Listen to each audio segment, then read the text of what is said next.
kalalapag po lamang natin sa Ninoy Aquino International Airport. Maligayang pong pagdating sa Maynila. Mayari po lamang manatiling nakaupo at nakapagkita ang seatbelt. Huwag po lamang kunin ang mga hand-carried baggage hanggang ang ating aeroplano ay ganap nang nakahinto. Sa kaalan ng Philippine Airlines, si Kapitan Daniel Agudo, unang opisyal Wilfredo Policar, Second Officer Janicio Guillermo at Second Officer Reynaldo Manongdo at lahat ng aming mga kasama, kami po ay malugod na nagpapasalamat sa inyong pagtatinig sa amin. Inaasahan namin po na muli tayo magkikita. Paalam na po at maraming salamat ulit.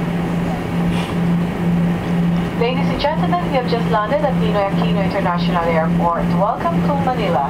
For your safety, please remain seated with your seatbelts fastened and do not remove your carry-on baggage until the aircraft has come to a full stop and is properly parked.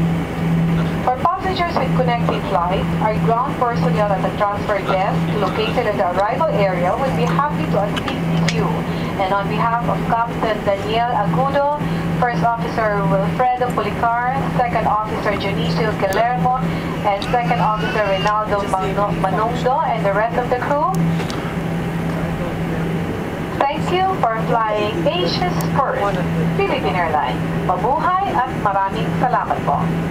Time check now is 10 minutes before the hour of 5. Thank you and good morning to everyone.